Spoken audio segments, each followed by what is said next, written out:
the secrets of Stalin's war machine.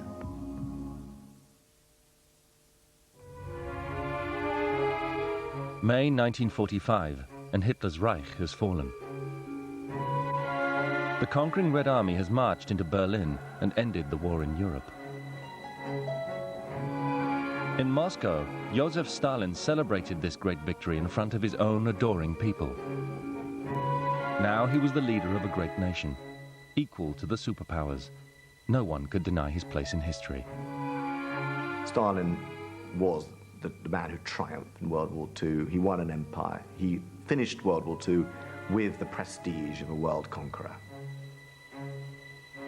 Stalin was ready to take the credit for this great victory against fascism, but the cost was devastating to the Soviet people. Lives shattered, a decimated army, and 27 million war dead. The people did not win the war thanks to Stalin, but in spite of Stalin. This film reveals the real story behind Stalin's war with Hitler and how near he came to defeat.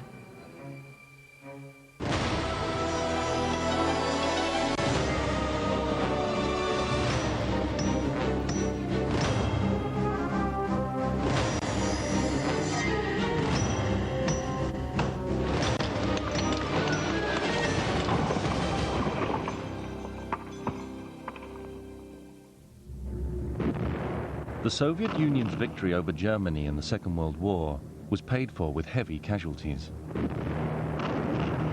The 27 million Soviet war dead were nearly 3 times the number of dead in the whole of the First World War.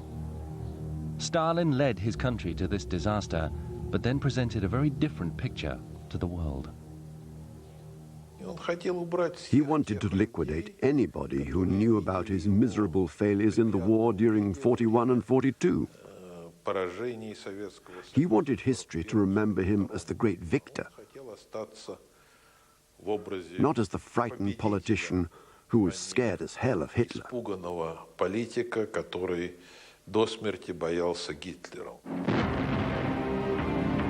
Stalin's first and crucial error was to underestimate Hitler's appetite for conquest. On the 22nd of June 1941, 3 million German soldiers with 7,000 field guns and over 3,000 tanks lined up along the Soviet border, poised to invade. Stalin and the Red Army were caught completely off guard. Nobody can really believe that Stalin was not aware of German intentions, or that he would not believe the massive amount of intelligence information which he got, even right down to the very day and hour when the German army was going to attack. But Stalin had ignored every warning that had crossed his desk. He had simply persuaded himself that Hitler was locked in battle with the British Empire, and he just would not attack the Soviet Union, another major power, at the same time. I think that he just could not bring himself to believe it. So all this intelligence was simply treated as misinformation. Stalin paid heavily for this error of judgment. The Soviet losses during those early days in June 1941 were staggering. Hitler's blitzkrieg was sharp, effective, and deadly. Most of the troops on the Western Front, especially in Belarus, had not been put on alert. So we lost more than 1,000 airplanes on day one. This destruction in 1941 has to be blamed on Stalin alone. As the crisis mounted, the Soviet Politburo traveled to Stalin's dacha in Kuntsevo, on the outskirts of Moscow. They urgently needed Stalin to make some decisions. Normally, no one would drive out to the dacha without an order. The people from the Politburo showed up unexpectedly. When they entered the room, Stalin sat in an armchair and was deeply shocked. He literally jerked and asked, "Why did you come?" He thought they'd come to arrest him. He realized, of course, at that time that it was all his fault. He was to blame for what had happened so far. That morning, Stalin went on the offensive. He turned to his generals. He says to the chief of staff, Zhukov, "Where are the armies? Has Minsk fallen? Is the road to Moscow open?" Zhukov, toughest man in the Red Army, bursts into tears right there in front of him. And basically he says, "We don't know. We've lost control of the armies. They're in free fall. We just don't know what's happening." At that moment, Stalin loses it. Already, Hitler's army was making swift progress through the Soviet Union. Hundreds of thousands of Soviet soldiers were captured by the enemy. The Red Army seemed powerless and leaderless in the face of the invasion. Stalin was completely shocked that he had got this so badly wrong. And there were others around who clearly realized he'd got it wrong. They didn't say so very loudly, of course, but they clearly realized that he had got it wrong. If Stalin didn't act soon and successfully, he would lose the war and his country. Stalin's military failures had begun well before the war with Hitler. Fearing a challenge to his power from the army, he had purged it of its leadership. By the end of the 1930s, 30,000 Soviet officers had been liquidated. From the walls of the Kremlin, Stalin looked out, and everywhere he saw potential enemies, counter-revolutionaries, conspiracies. And I think we have to understand his purge of the army in terms of this extraordinary, almost paranoid obsession that somehow or other there were enemies in Russia who were going to undermine the revolution. Thousands of the soldiers murdered during the purges were buried here in Butovo, near Moscow. Even the army's commander-in-chief, General Uborovicha, was executed. His daughter remembers, "The only thing I kept hoping for till the end was that somehow things would be resolved. I couldn't believe they just shot him." When the knock on the door came that day for General Uborovicha, his whole family was confronted.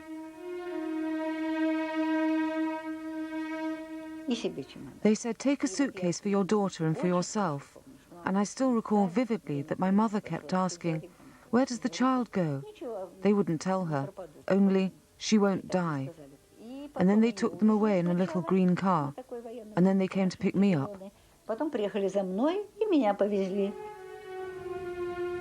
It wasn't until 1956 that Vladimira was released from the prison camp. By then, she knew that both her parents had been shot on the orders of the Soviet secret police.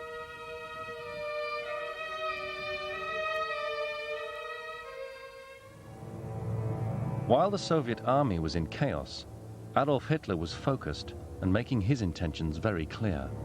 First Austria, then the Sudetenland, and then Czechoslovakia fell to the Third Reich.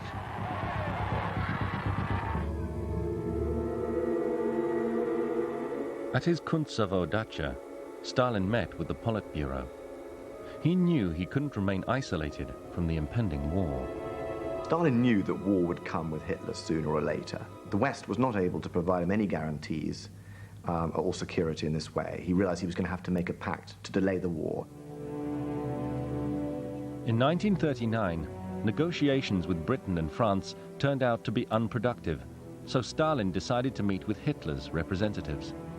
He invited Hitler's foreign minister, von Ribbentrop, to Moscow. When we saw the pictures of von Ribbentrop arriving at Moscow airport, with alternating flags displaying hammer and sickle and swastika, and all that celebration, we realized immediately that this was a turning point in the history of Soviet politics. While visiting the Kremlin, von Ribbentrop caused a stir. The entire Politburo was standing in front of von Ribbentrop, when all of a sudden he shouted, "Heil Hitler!" They all held their breath. What would happen now? It was no joke to salute Stalin with Heil Hitler.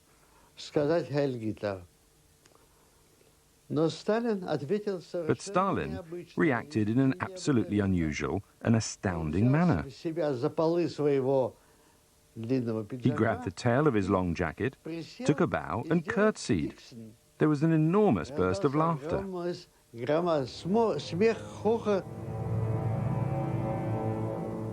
The negotiations resulted in the Hitler-Stalin Pact, parts of which were to remain secret. When Stalin made the pact with Hitler in 1939, I think many people found it almost incredible. How could they have made a pact, these two ideological enemies? But I think Stalin always saw Hitler, in some sense, as, like him, distinct from the other run-of-the-mill Western liberal politicians. Both they and the countries they led were outside the rest of the world, able to change the world in ways which other people were unwilling to do. And I think that for a moment Stalin perhaps thought that he and Hitler could do this thing together. They could change the world, the two of them. But Hitler was pulling all the strings. At his residence in Obersalzberg, he was heard to say, "Everything I do is directed against Russia. If the West is too blind to see that, I will come to an understanding with the Russians, defeat the West, and then gather all my forces to turn towards the Soviet Union."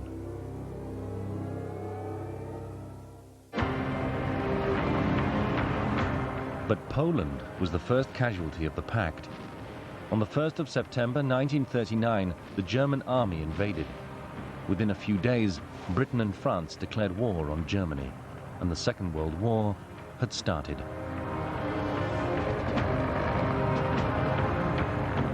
Hitler and Stalin had agreed in a secret part of their pact to carve up Poland between them. It was an easy victory for the Red Army to march into the already devastated country. As the Nazis and the Soviets met, Stalin made sure the Polish nation wouldn't be able to fight back. The Russians arrested about 40,000 Polish officers, the cream of the Polish army and police, kept them in camps, and in 1940, Stalin decided that they should be destroyed, exterminated. The Polish wives and families saw their men taken away.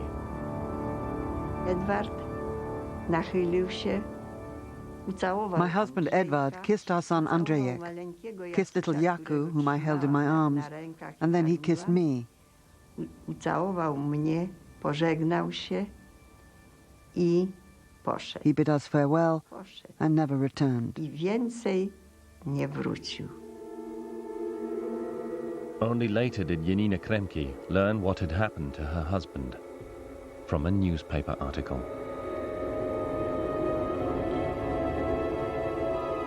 In the camps of Ostakowo, Starobielsk and Katyn, 20,000 Polish officers were murdered, shot by Soviet soldiers.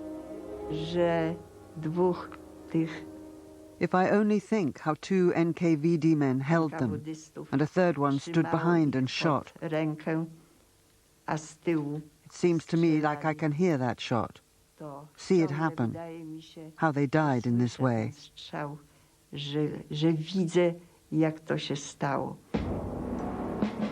Later, Stalin accused Hitler of having committed the massacre, but the order to kill clearly bears Stalin's mark. Now Stalin the warlord was beginning to get into his stride. In order to secure his borders, his next victim was the neighboring nation, Finland. This should have been an easy victory, but the Finnish troops fought hard and killed 200,000 Soviet soldiers.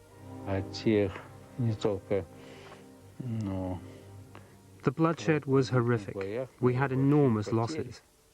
There's a mass military grave in central Karelia, 10 meters by 10 meters, where half the division is buried.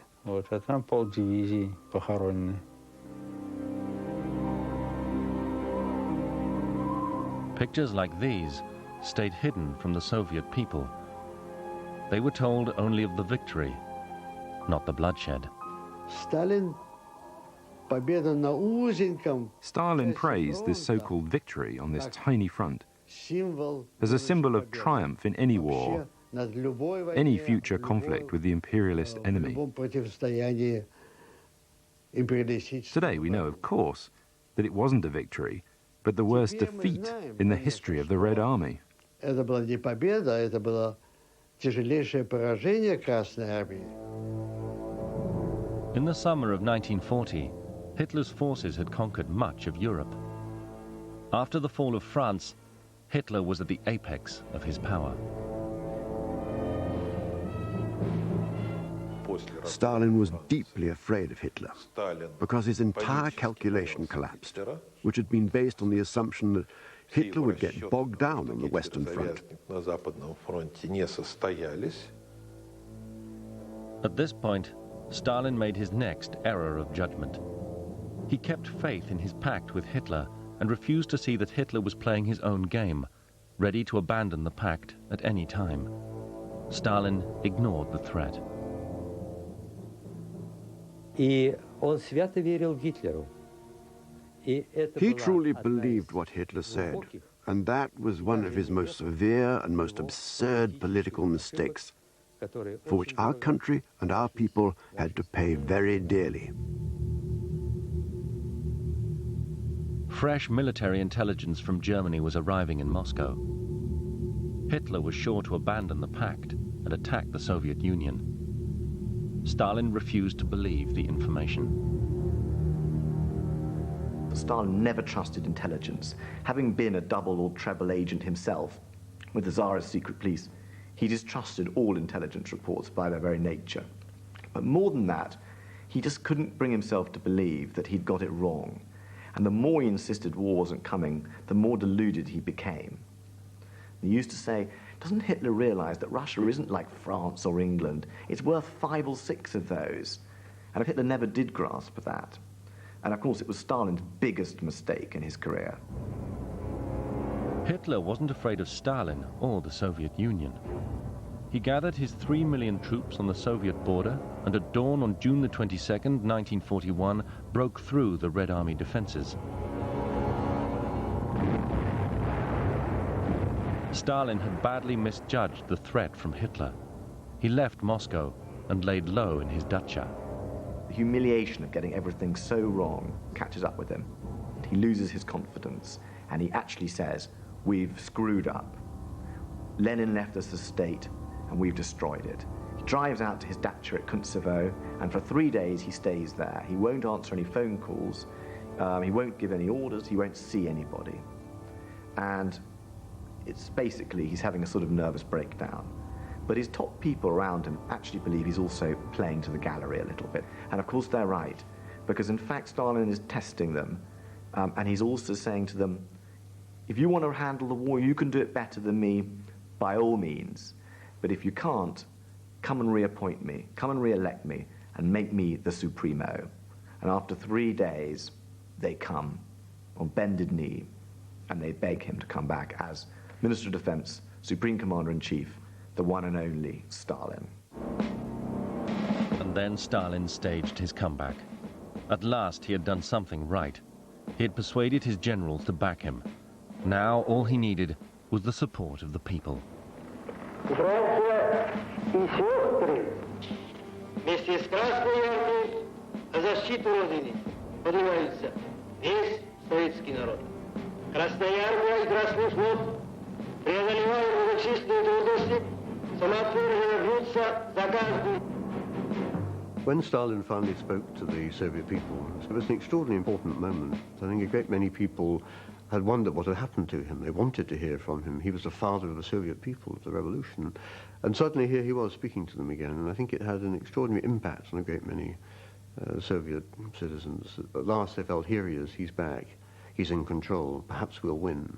The people got into the trenches and shouted, for the fatherland, for Stalin.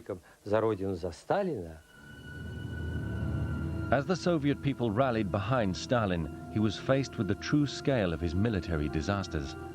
The whole country was at risk as the German forces advanced towards Moscow.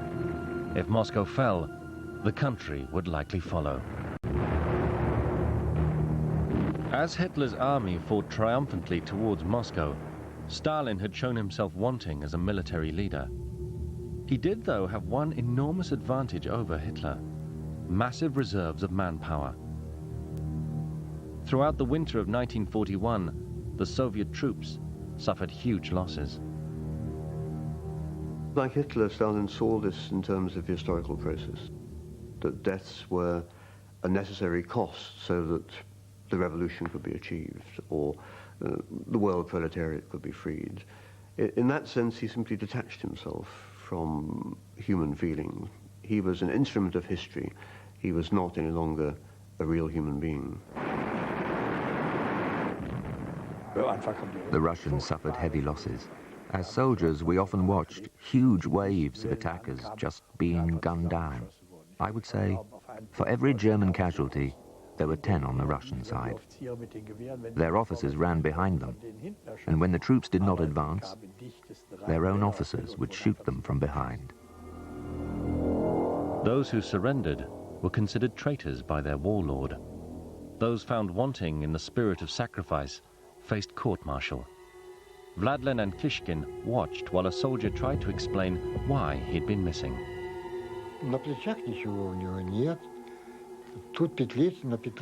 He had been stripped of his epaulets and collar patches and was digging a hole. I didn't understand what this meant. This man said, "Guys, I got lost. We're in the woods after all. I've been fighting and I will continue to fight." They told him, "In the name of the presidency of the Supreme Soviet, you are a deserter."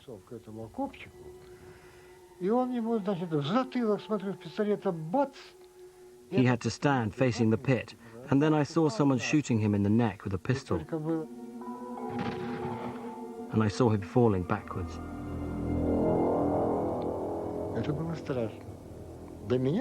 It was horrifying to me. I absolutely could not understand why they did that, because when the boy told his story, it was like a confession in church. It was evident that he was truly lost.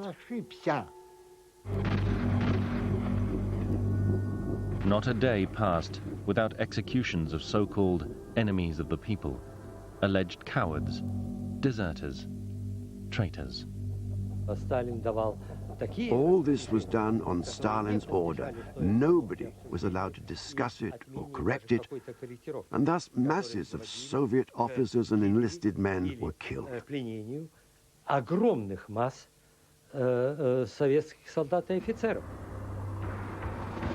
Despite the massive human sacrifice by the Red Army, Hitler's troops continued their relentless march towards Moscow. During the advance, Stalin's own son from his first marriage, Joseph Dzhugashvili, was captured and interrogated. Rolf Paul was there. The interrogation was already underway, and the major asked Joseph Dzhugashvili, "What do you think about the progress we made during the past 4 weeks? Now we're going to march into Moscow?" At that point, Stalin smiled and shook his head.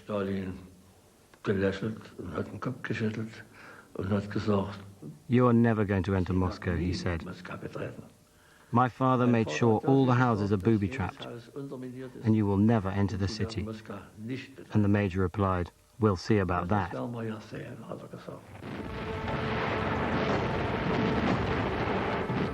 But the truth was, Moscow was in critical danger. The German army was just 30 kilometers from the Kremlin. The mass of the Russian army had already been destroyed, and that the advance on Moscow was basically a matter of marching speed and not of enemy resistance, since there was no more enemy between us and Moscow. We really believed the war was over. Fearing the worst, that Moscow would fall, 1,000 kilometers east of the capital, a secret subterranean bunker was built. It was to be the emergency seat of government. Stalin's only plan was one of retreat. His actions appeared like those of a man in panic, clutching at straws, looking for help from the most unlikely places. One of his decisions started, bizarrely, with a dream.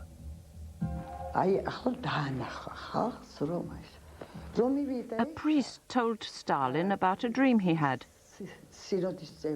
An angel had appeared and thanked Stalin for not leaving Moscow. But he would also have to carry the icon of the Virgin Mary 3 times around the city. That would stop the Germans.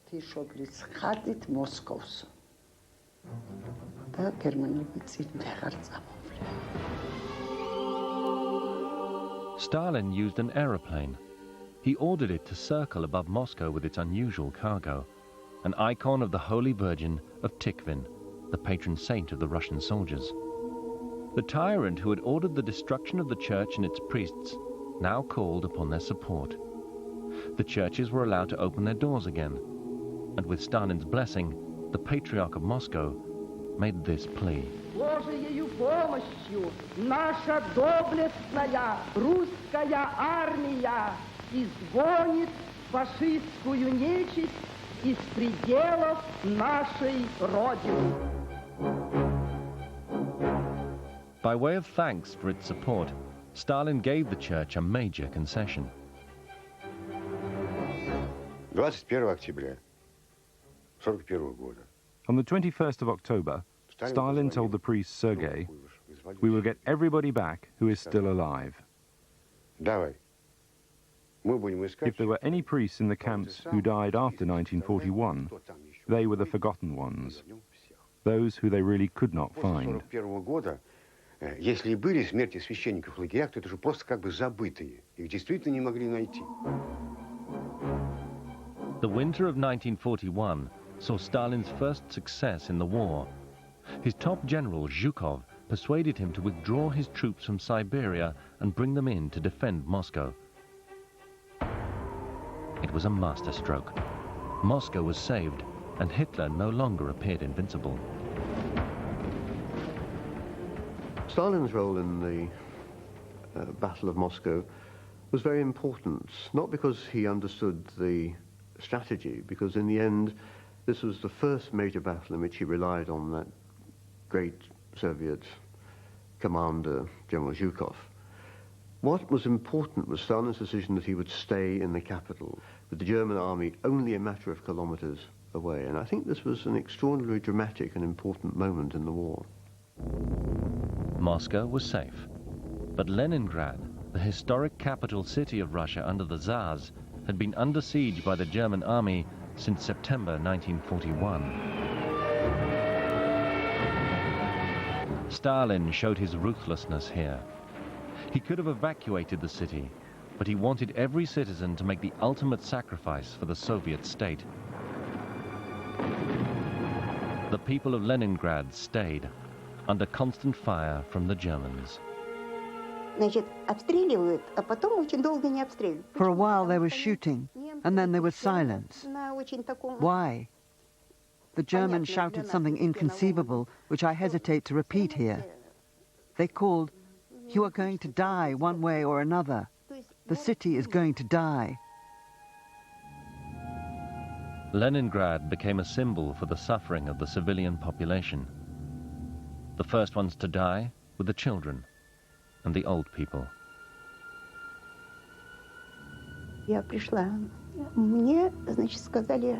They said my little brother Yurik had died and shouted, "Get the sled from home and pick him up."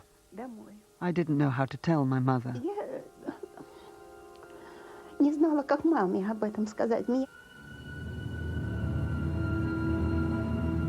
The 11-year-old Ludmila had to bury her own younger brother. A truck loaded with dead bodies, just like they used to transport lumber. They were not sewn into a cloth, but lay there the way they had been picked up from the street. They were dumped into a pit. For a long time I stood there and watched. One of the volunteer helpers approached me and asked, "Why are you standing here, girl?" "I am waiting," I replied, "for the pit to fill up, so we can put the boy on top. Otherwise it will be too heavy on him." The siege of Leningrad lasted for 900 days, and over 1 million civilians died. The memories have remained vivid.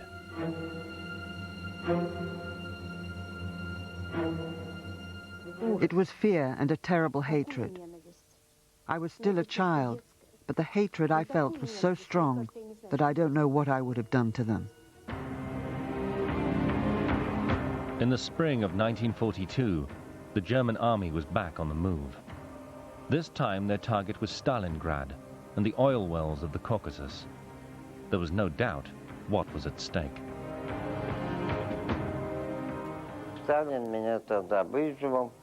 Stalin sent for me and said, "Comrade Babikov, if the Germans capture the oil fields, I'm going to have you shot. But if the oil fields burn down and the Germans do not come, and if we are without fuel as a result, then I will also have you shot." Hitler demanded that Stalingrad fall. Stalin insisted that Stalingrad did not fall, even though the Red Army was fighting ferociously, hand to hand, on the banks of the Volga, almost literally clinging on. So it was an amazing human duel, and the duel between these two dictators of supreme and ruthless will. So both of them knew it was a turning point.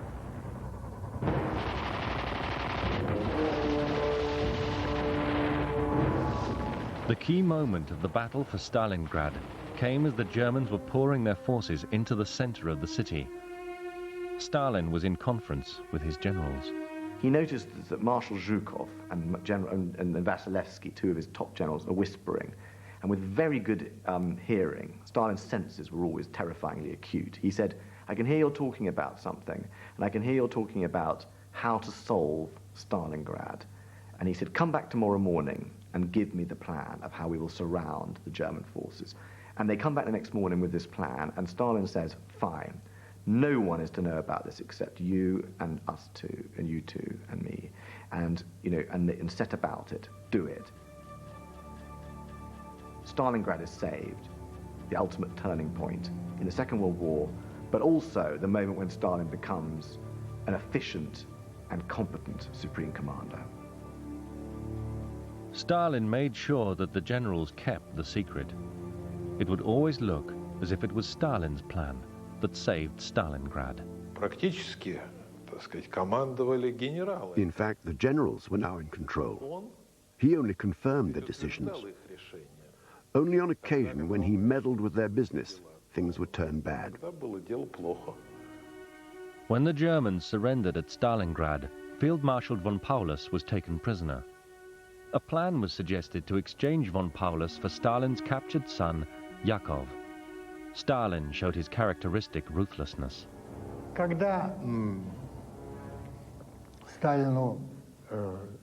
When Stalin heard the proposal to save Yakov from captivity and let Paulus go in return, he thought about it for a while and then decided he would not swap a general for one of our junior officers.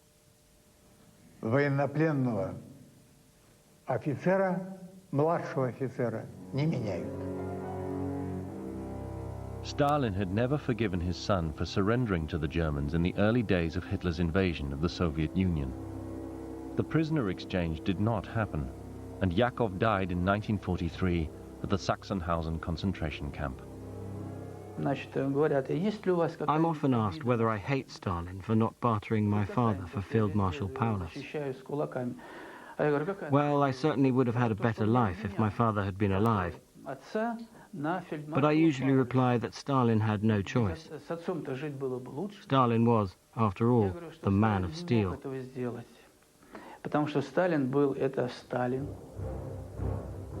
This man of steel was quick to exploit the defeat of Hitler at Stalingrad by parading the captured German prisoners through the streets of Moscow. I was in Moscow at the time, even in Gorky Street, which is downtown, and that's where they came past. I didn't watch it. I had a bad feeling about it too.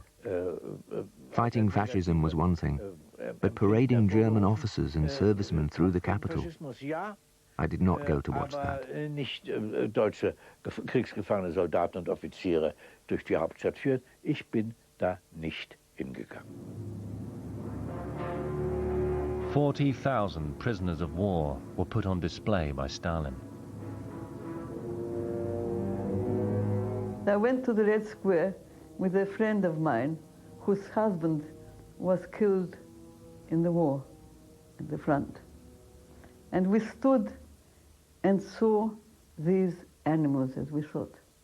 And we saw wretched human beings. They weren't even red-haired as we thought, you know, Fritzes. They were normal, wretched people going on and on and on. And I felt terrible, but I didn't want to say that to my friend because her husband was killed. And she turned to me and said, I feel no hatred. Stalin didn't hold back. Total humiliation by the victor of the vanquished. Well, that's what any Caesar would do. It's the thing to be done. The victor and the victims, and to humiliate and to give vent to people's rage. It had taken Stalin years of intense war with Hitler to learn the craft of a warlord. Now he had to learn to reap the benefits of victory. As the war slowly turned in Stalin's favor, the Soviet leader began to look to the future. As well as war leader, he now needed to be Well, he didn't really care for him very much and didn't trust him. But naturally, you could not upset him. But after the first meeting in the Kremlin, he was saying what he thought of Stalin, this rude, evil man. And the British ambassador said, Prime Minister, I must remind you that this office will be bugged like everywhere else in the Kremlin. And that didn't have much effect on him, but he watered it down a bit. Churchill's blunt words had their effect.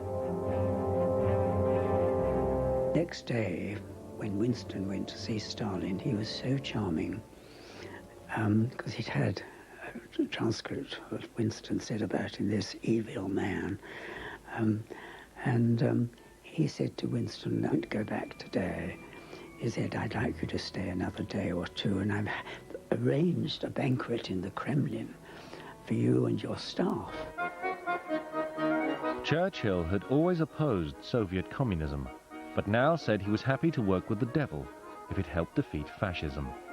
Well, I think he was a great enough man to think, which is the best for Europe. And, if we cooperate, and we may not like them very much, but we will do so. And for Stalin, Churchill might not be the devil, but he was certainly an ideological enemy.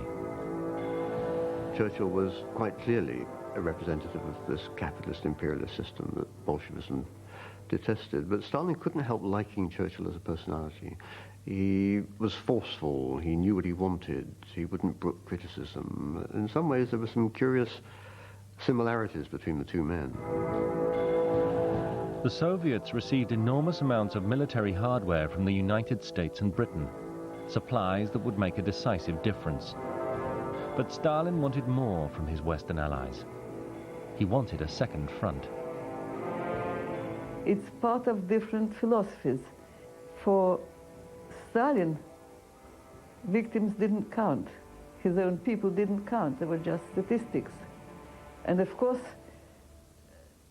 neither the Americans or the English want to lose more people than they had to. That's partly why they lingered with the second front. They wouldn't just use anything to win. They had to win their way. Although the Allies delayed opening a second front, every day and every night, British and American bombers pounded German cities. Churchill argued that the bombing offensive would destroy German industry and help the Red Army in its advance.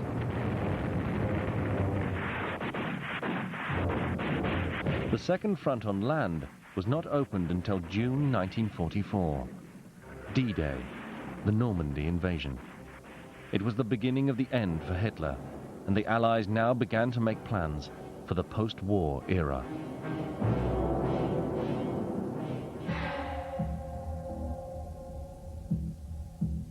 In February 1945, the future victors met at the Tsar's Livadia Palace in Yalta, in the Crimea, at a conference hosted by Stalin. Both Churchill and Stalin tried to woo President Roosevelt.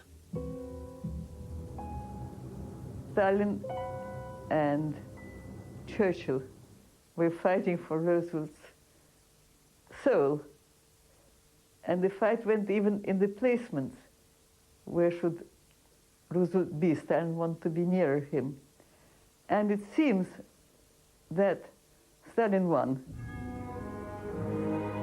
With Nazi Germany on the brink of collapse, Stalin pressed for control over Eastern Europe. The Allies gave in to him, and Stalin made considerable gains. It was a point at which he quite clearly emerged in some ways as a senior partner. Roosevelt was ill.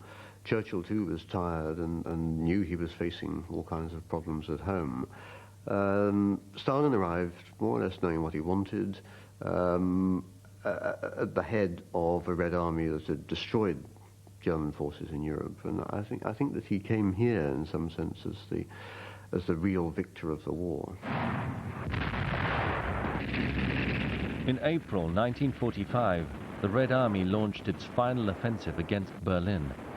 Stalin was keen that his soldiers, and not the Western Allies, should get there first. He wanted to go down in history as the man who defeated Hitler.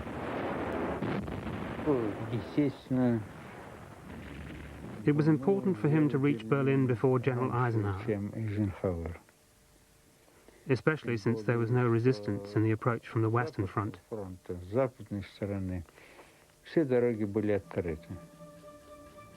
But right to the end, Stalin was up to his old tricks.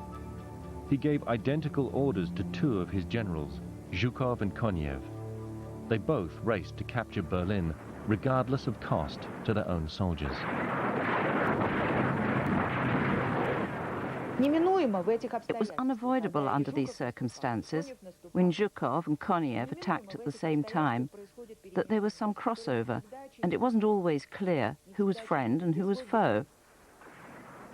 As a result, there were huge Soviet losses right up to the end. He let tens of thousands die in senseless attacks just to take Berlin in time. Hundreds of thousands of lives were sacrificed.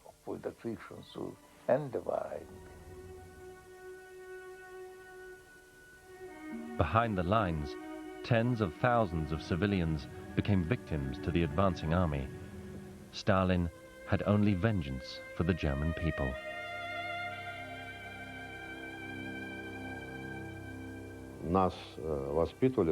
Of course, it was drummed into our heads by our propaganda. Whenever you meet a German, kill him. During the advance on Berlin, the behavior of the conquering Soviet troops stirred up hatred and fear. The political line changed in April, when Soviet troops were ordered to behave properly in Berlin. They really meant it. But of course, the order came much too late.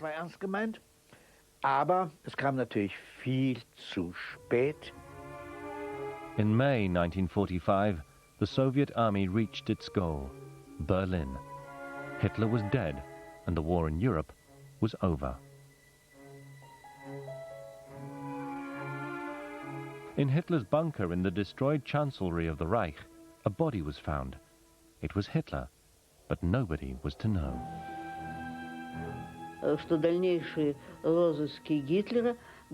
Under no circumstances was Hitler's death to be publicized. That was Stalin's explicit order. For this reason, no photographers, no press, no film crews were present when the body was discovered. Absolutely nobody. It was to remain top secret. Stalin kept his secret from the Allies, even at the Potsdam Conference in July 1945. When he arrived in Potsdam, the first question that Churchill and Truman asked was, "Did you find Hitler's body?" And he replied, "No." Maybe he believed, as long as there were rumors that Hitler could still be alive somewhere, the anti-Hitler coalition would stick together.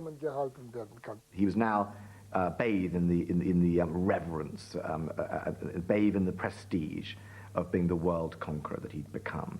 This boy from Georgia, this cobbler's son, this boy who'd been beaten by his mother and his father, who'd overcome immense obstacles just by will and by killing massive amounts of people, who turned Russia into a superpower. This was the man who now took the bow, if you like, on the world stage, in his generalissimo's white uniform with his huge shoulder boards. He himself said, "I look like a bandmaster or a doorman." He said, "I regret wearing the uniform." But in fact, there he was. He loved it, and it was his big bow on the stage of world history. Stalin had nearly lost the war for the Soviet Union, but now he emerged as one of the great victors of the war, respected by the Allies and loved by his people. Take a look at Russia today. Who is the hero? The hero is Stalin. Even Democrats in Russia would tell you, sure, Stalin had tens of millions of people killed, but he turned Russia into a superpower. The coalition that had won the war would be short-lived. Once the world had been divided up around the Potsdam Conference table, the pressures between the United States and the Soviet Union would lead to the years of the Cold War. Two superpowers locked in an uneasy peace. In his 25-year reign, Stalin had turned the Soviet Union into a mighty industrial superpower, able to take on and defeat the vast German war machine. But his success came only at great cost. Stalin remains an extraordinary figure, a bundle of contradictions. On one hand, one of the most successful, triumphant, imperialist autocrats of all time. On the other hand, the cost was totally unacceptable. He was a mass murderer who killed his own people in numbers that were unimaginable. And so he must rank ultimately as one of the most successful and one of the most repellently grotesque rulers of all history. And for more about Stalin, go to channel4.com/history. And next week, we're muckraking into our past. Details coming up. Now, next on 4, Robert De Niro and the late Marlon Brando star in the network premiere of The Score.